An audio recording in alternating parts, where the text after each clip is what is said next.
ये वाकया लाहौर के इलाके जौहर टाउन का है, जहां पर एक फल की रेडी लगी हुई थी। उस फल की रेडी पर एक छोटा सा लकड़ी का बोर्ड लगा हुआ था, जिस पर मोटे लफ्जों में एक तहरीर आवेजा थी। मेरे घर में कोई नहीं है, मेरी बूढ़ी माँ को फालिज हो चुका है, मुझे थोड़ी थोड़ी देर बाद उन्हें खाना खिलाना पड़ता है और उतनी ही देर बाद उनको वॉशरूम के लिए लेकर जाना पड़ता है। अगर आपको जल्दी है तो आप अपनी मर्जी से फल तोल लें और पैसे रेडी के कोने पर मैगजीन के गत्ते के नीचे रख दें। साथ ही फलों के रेट भी लिखे हुए हैं। अगर आपके पास पैसे ना हो तो मेरी तरफ से आप ये फल मुफ्त ले जाना। वल्लाहु खैरुर राज़िकीन। मैंने इधर उधर देखा, पास पड़े तराजू में 2 किलो सेब तोले, दर्जन भर केले लिए शॉपर में डाले, प्राइस लिस्ट से कीमत देखी, पैसे निकाल कर रेडी के फट्टे के गत्ते वाले कोने को उठाया। वहाँ 10, 20, 50, 100, 1000, 500 के नोट पड़े हुए थे। वो शायद मुझसे पहले आने वाले ग्राहक खुद ही फ्रूट तोलकर उसके नीचे पैसे रख गए थे। मैंने पैसे इसी में रखकर इसे ढक दिया। इधर उधर देखा कि शायद कोई मेरी तरफ मतवज्जो हो। शॉपर उठाया और वापस फ्लैट पर आ गया। ये रमजानुल मुबारक के दिन थे। इफ्तार के बाद मैं और मेरा भाई उस जगह पर दोबारा गए जहाँ पर वो रेडी खड़ी थी। हमने देखा कि एक बारिश आदमी जिसकी दाढ़ी थोड़ी सफेद और थोड़ी काली थी, हल्के मिट्टी रंग का शलवार कमीज उस शख्स ने पहन रखा था और रेडी को धक्का लगाकर बस जाने ही वाला था। वो हमें देखकर मुस्कुराया और बोला, साहब फल खत्म हो गया है। हमने उससे उसका नाम पूछा तो उसने कहा, मेरा नाम खादिम हुसैन है। हमने खादिम हुसैन को अपने साथ लिया और उसको एक चाय के ढाबे पर ले गए। चाय आई तो कहने लगा, पिछले 3 साल से अम्मा बिस्तरे मर्ग पर है, कुछ डिप्रेशन में चली गई हैं और अब तो फालिज ने भी उनको घेर लिया है। मेरी कोई औलाद नहीं है, मेरी बीवी मर गई है, सिर्फ घर में मैं हूँ और मेरी माँ।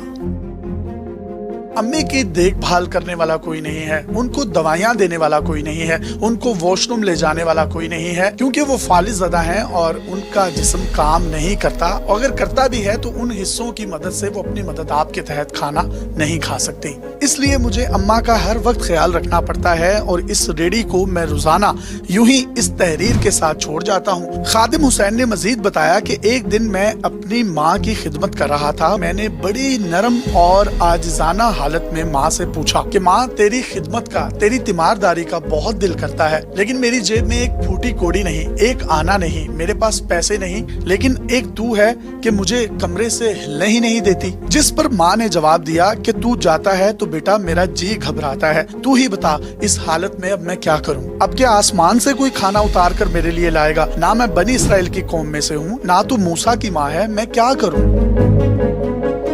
ये सुनकर माँ ने हाँफते कांपते तरद्दुद करते हुए हल्का सा उठने की कोशिश की। खादिम हुसैन ने तकिया ऊंचा करके माँ को बिठा दिया। माँ ने अपने झुर्रियों वाले हाथों का एक खूबसूरत प्याला बनाया और अल्लाह के हुजूर दोनों हाथों को उठाकर पता नहीं अल्लाह से क्या दुआ मांगी और उसके बाद मुझे कहने लगी, बेटा तू रेडी वहीं छोड़ कर आया कर, तेरा रिज्क तुझे इसी कमरे में बैठे बिठाए मिलेगा। जैसे वो पत्थर में किसी कीड़े मकोड़े को रिज्क देता है, तेरे रिज्क का भी बंदोबस्त हो जाएगा। मैंने कहा, माँ क्या बात करती है, वहाँ छोड़ आऊंगा तो कोई चोर डाकू लुटेरा सब कुछ ले जाएगा। आजकल कौन किसी का लिहाज करता है, बाहर किस तरह के हालात हैं, बिना मालिक के कौन खरीदने आएगा, कौन फल लेगा, कौन तोलेगा और पैसे कहाँ रखेगा। माँ ने मुझे टोकते हुए कहा कि तू फजर के वक्त रेडी बस वहाँ लगा कर और वहाँ तहरीर लिख कर वापिस आ जाया कर।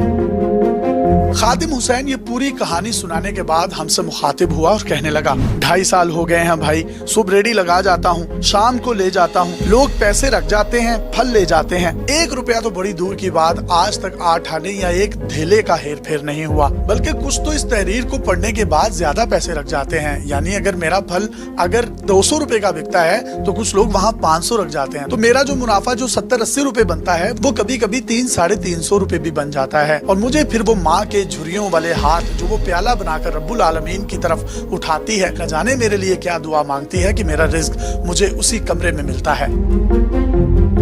कुछ दिन पहले यहाँ एक यूनिवर्सिटी की पढ़ी लिखी बच्ची गुजरी। वो अम्मा के लिए अपने हाथ से घर से पुलाव बना कर लाई। उसने साथ रायता और पुदीने की चटनी भी रख दी। नीचे उसने एक सफेद कागज रख दिया जिस पर ये तहरीर आवेजा थी, ये सब कुछ अम्मा के लिए है। किसी हाजी साहब का वहाँ से गुजर हुआ तो वो ढेर सारी अजवा खजूरें और मदीने की वो खजूरें जिसमें गुठलियां नहीं होती वो रख गया। कुछ लोग आबे जमजम रख जाते हैं और तहरीर लिख देते हैं कि माँ को हमारी तरफ से पानी में पिलाकर ये आबे जमजम पिलाना जो पैगम्बर की एड़ियों से निकला है, इससे तेरी माँ को शिफा हासिल होगी। कोई शॉपिंग करके गुजरा तो किसी ने लेलन की जूती रख दी, किसी ने अपनी बुसात के मुताबिक जो जिसका जैसे मन चाहा। जिसकी माँ इस दुनिया से कूच कर गई वो अपनी माँ को ढूंढने के लिए मेरी माँ में अपनी माँ तलाश करता है। रोजाना ऐसा कुछ ना कुछ मेरे रिज़्क के साथ मौजूद होता है। ना मुझे अम्मा अपने कमरे से हिलने देती है और ना ही मेरा रिज़्क अल्लाह कभी कम होने देता है। अल्लाह अकबर। अपने मेज़बान यासिर शामी को पाकिस्तान के सबसे बड़े digital media network daily Pakistan से इजाज़त दीजिए। किसी और अजीम हस्ती की स्टोरी लेकर आपकी खिदमत में हाजिर होंगे। पाकिस्तान का रियल एंड पॉजिटिव फेस आपको दिखाते रहेंगे। तब तक के लिए अल्लाह हाफिज़।